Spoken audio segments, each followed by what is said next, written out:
અવયવ પાડો. અવયવ છે ખાસ ઉપયોગી છે, ખાસ કરીને ધોરણ 10 માટે.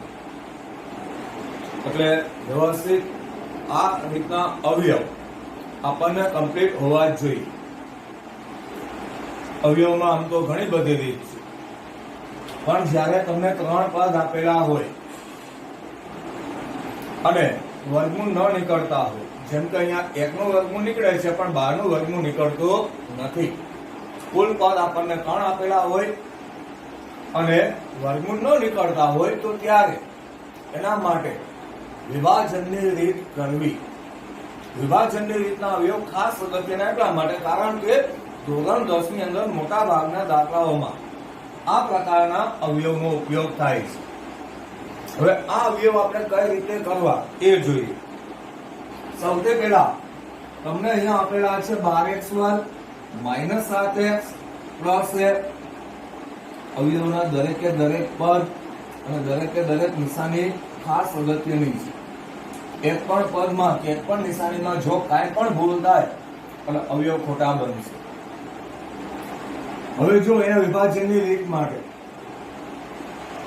આ રકમનું પહેલું પદ છે એમના 12x². છેલ્લું પદ છે પણ એમનું રાખી દઉં. બંને પદ મેં નિશાની સહિત મૂકી દીધા છે. નિશાની અહીંયા જે હોય તે મૂકવાની. પહેલું પદ અને છેલ્લું પદ આ બંને પદ આપણે અહીંયા એના સ્થાને જ મૂક્યા છે. હવે પહેલા અને છેલ્લા આ બંને પદનો ગુણાકાર કરવો. જેમ કે 12 × 1 એટલે આવશે 12. હવે 12 એના બે ભાગ પાડવાના. જો છેલ્લું પદ પ્લસ છે એટલે સરવાળો થાય અને 7 આવવો જોઈએ. તો એવા બે ભાગ આવશે 4 × 3 એટલે થશે 12. 4 + 3 એટલે મધ્યમ પદ મળે આપણને 7. 12 ના આ સિવાય પણ ભાગ પડે. 6 × 2 એટલે 12 અને 6 + 2 એટલે 8. પણ આ ભાગ લેવાના નથી કારણ કે મધ્યમ પદમાં 7 છે એટલે 7 હોય એવા ભાગ લેવા. અહીંયા પ્લસ એટલા માટે કર્યા કારણ કે છેલ્લું પદ છે પ્લસ છે. આ ધ્યાનમાં રાખજો. જો છેલ્લું પદ માઇનસ હોય તો અહીંયા બાદબાકી થાય અને એનું મધ્યમ પદ છે મળવું જોઈએ.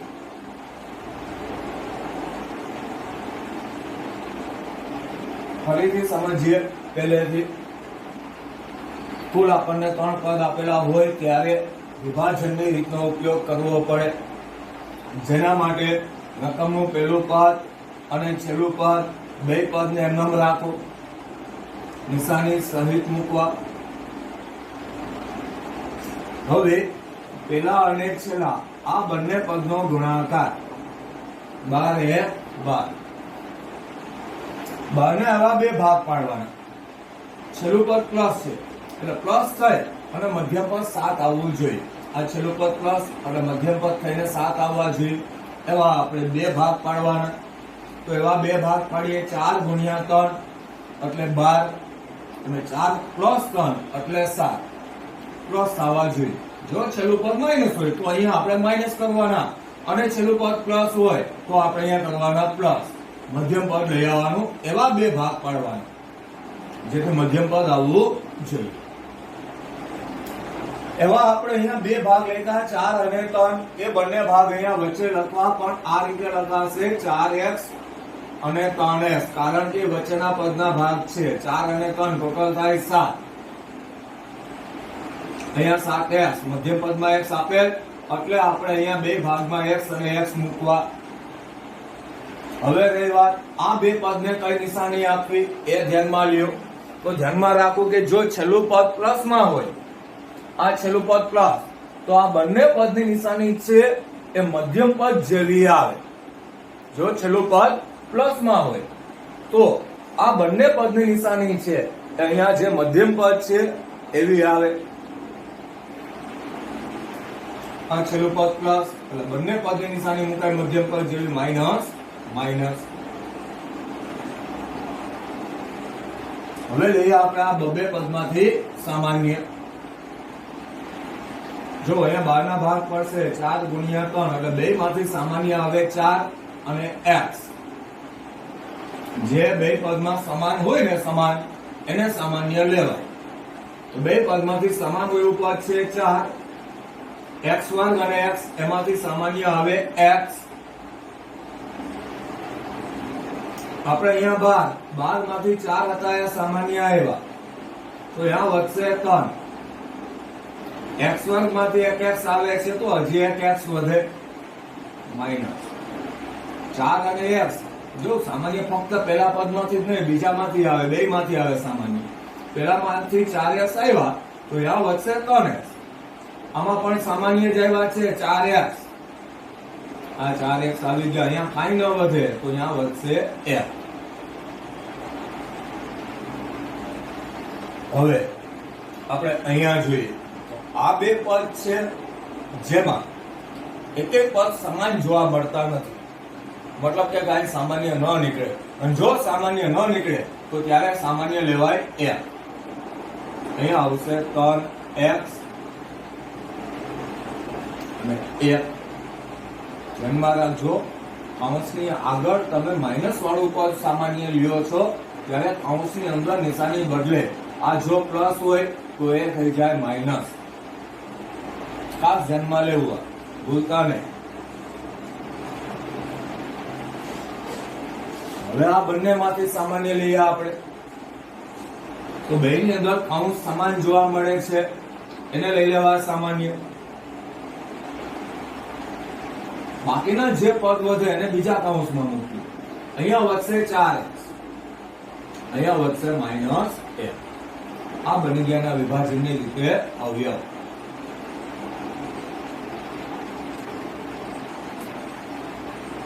આ ગણતરી છે રકમમાં અથવા તો દાખલો ગણતરીની બાજુમાં કરવી. જો બીજા દાખલામાં આપણને x વર્ગ એની આગળ આપેલા બે સહગુણક આપેલ હોય ત્યારે આ રીત કરવી વધારે યોગ્ય છે. આ સહગુણક આપેલો છે. આના માટે રકમનું પહેલું પદ છે એમનામ, છેલ્લું પદ છે પણ એમનામ. પેલા તો આ બંને પદને મૂકી દેવા. હવે આપણે આ પહેલા અને છેલ્લા બે પદનો કરતા ગુણાકાર 2 ગુણ્યા 3 એટલે થાય 6. 6 ના એવા બે ભાગ પાડવા કે પ્લસ થાય, છેલ્લું પદ પ્લસ છે એટલે સરવાળો થાય અને મધ્યમ પદ આવવા જોઈએ 7. તો 6 ના એવા બે ભાગ 6 1 6, 6 ને 1 7. 7 આવે છે મધ્યમ પદમાં, એક ભાગ લેવાના. અહીંયા પ્લસ શા માટે કર્યા એ ખ્યાલ હોવો જોઈએ, કારણ કે છેલ્લું પદ પ્લસ છે તો અહીંયા સરવાળો થાય અને છેલ્લું પદ માઇનસ હોય તો અહીંયા ભાગ પાડી એમાં થશે બાદબાકી. લખીએ આપણે અહીંયા બંને ભાગ 6 અને 1.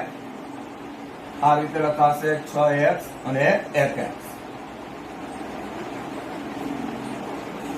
નહીં વાત આ બંને પદની નિશાની, તો આ બે પદને કઈ નિશાની મૂકવી? આમાં જે રીતે નિયમ હતો એ કે છેલ્લું પદ પ્લસ હોય તો બંને પદને મધ્યમ પદની નિશાની મુકાય.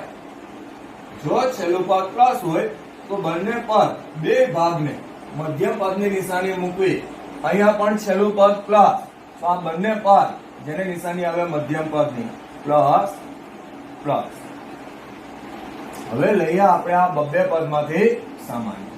તો 6 ના બે ભાગ આવશે 3 ગુણ્યા 2. હવે આ બે પદમાંથી લઈએ આપણે સામાન્ય. તો પેલા બે પદ એમાંથી સામાન્ય તો બેમાં સમાન હોય એવું પદ છે 2. બેમાં સમાન હોય એવું પદ છે 2. x વર્ગ અને x એમાંથી સામાન્ય આવે x. જો અહીંથી 2 હતા એ સામાન્ય આવી ગયા. x વર્ગ માંથી 1x આવી ગયો સામાન્ય, હજી 1x વધે. પ્લસ 6 માંથી 2 સામાન્ય આવે તો અહીંયા વધશે 3. x તો આવી ગયો છે. પ્લસ આ બે પદ એમાંથી એકેય પદ સમાન નથી. સમાન નથી તો કાંઈ સામાન્ય ન આવે ત્યારે એક લેવાય.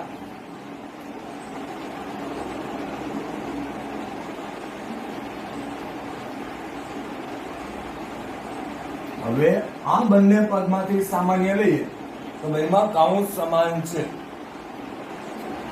બેમાં કાઉન્સ સમાન સમાન હોય એવા કાઉન્સને લઈએ સામાન્ય. x પ્લસ ટર્મ અહીંયા આવશે 2x પ્લસ 1. આ બની ગયા આના અવયવ.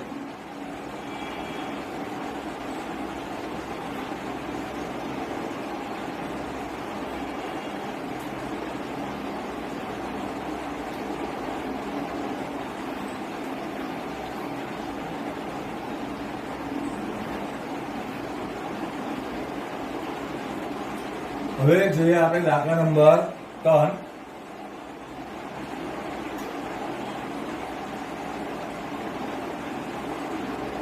બીજા દાખલામાં 6x²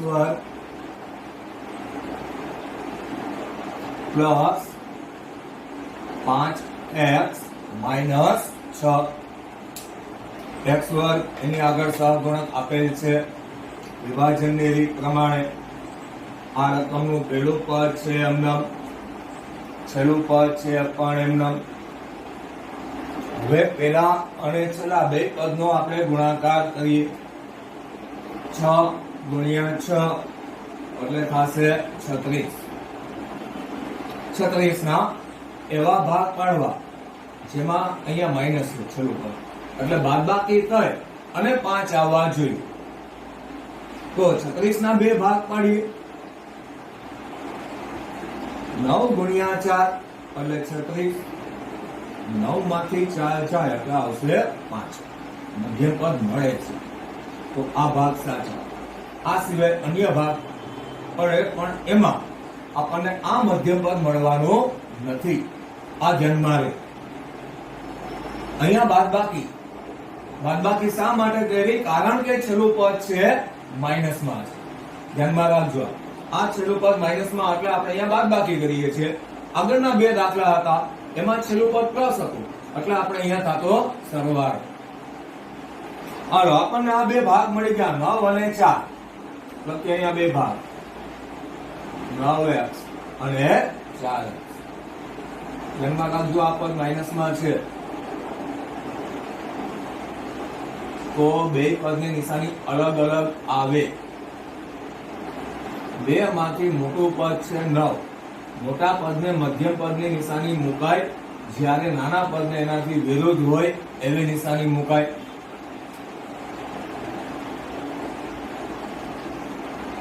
માઇનસ હોય તો બે પદની નિશાની અલગ અલગ મૂકવી. મોટા પદને મધ્યમ પદની, નાનાને એનાથી વિરુદ્ધ હોય એવી નિશાની મુકાય.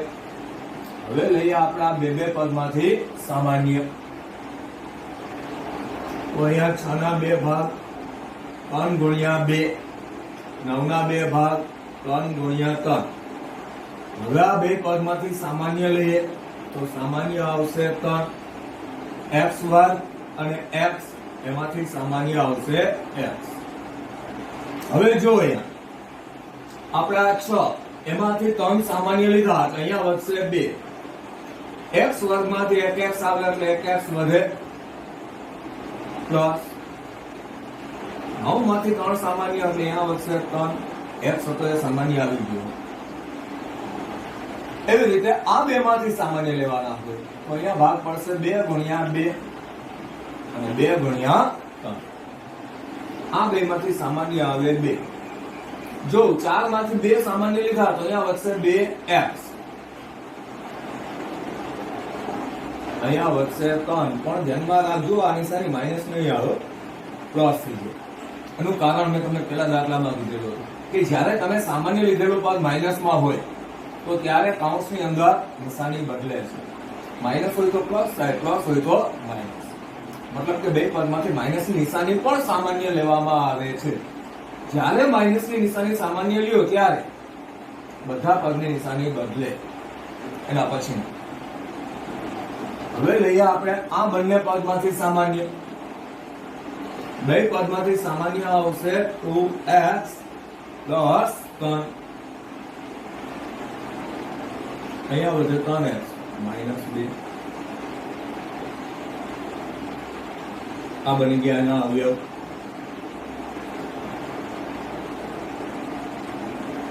દાખલા નંબર 4.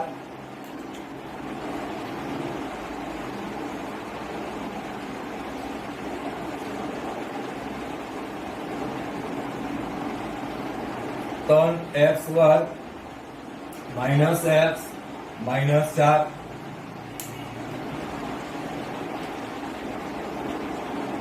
શરૂઆત આપણે જેમ કરીએ એ રીતે જ કરવાની. રકમનું પહેલું પદ અને છેલ્લું પદ બંને પદ એમનેમ રાખો.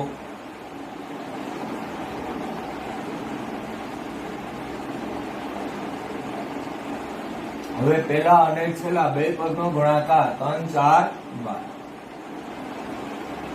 છેલ્લું પદ માઇનસમાં છે એટલે બાદબાકી થઈને મધ્યમ પદ આવવું જોઈએ, પણ મધ્યમ પદમાં તો કઈ દેખાતું નથી, કઈ છે નહીં. તો મધ્યમ પદમાં કાંઈ ન હોય તો આગળ 1 હોય. મતલબ કે એવા બે ભાગ પાડવાના કે બાદબાકી થઈ અને મધ્યમ પદ આવવું જોઈએ 1. તો 12 ના એવા બે ભાગ પાડીએ. 4 ગુણ્યા 3 એટલે થશે 12 અને 4 માંથી 3 જશે એટલે મધ્યમ પદ આવી જાય 1. હવે આ બંને ભાગ આપણે અહીંયા લખીએ. 4x અને 3x. હવે બે પદની નિશાની મૂકવી. જો પ્લસ હોય છેલ્લું પદ તો બે પદને સમાન નિશાની મધ્યમ પદ જેવી મુકાશે, પણ આમાં આપણને છેલ્લું પદ માઇનસ આપેલું, તો બે માંથી જે મોટું પદ હોય એને મધ્યમ પદની નિશાની મૂકવી, નાના પદને એનાથી અલગ નિશાની મૂકાય. હવે લઈએ આપણા બે પદમાંથી સામાન્ય. પેલા બે પદ અહીંયા 3x અહીંયા 4x, આ 3x વર્ગ અને 4x. બે માંથી સામાન્ય આવશે ખાલી x. 3x વર્ગ એમાંથી 1x સામાન્ય આવી ગયો એટલે 1x વધે માઇનસ 4. x હતો એ સામાન્ય આવી ગયો છે. આ બે માંથી કાંઈ સામાન્ય ન આવે તો આપણને હવે ખબર છે કે બે માંથી કાંઈ સામાન્ય ન આવતા હોય તો 1 લેવાય. 3x minus 4. હવે આપણે આ બે પદમાંથી લઈએ સામાન્ય. બે માં કાઉન્સ સમાન આવી ગયા, સમાન કાઉન્સ હોય એને લઈએ સામાન્ય. 3x minus 4. અહીંયા વધશે x પ્લસ 1. ધ્યાનમાં રાખજો, આ અવયવ તમારા બધા માટે ખાસ અગત્યના છે. 10મું 11મું 12મું આગળના કોઈ પણ ધોરણમાં જાશો બરાબર, તો એની અંદર આ અવયવનો ઉપયોગ થાય છે.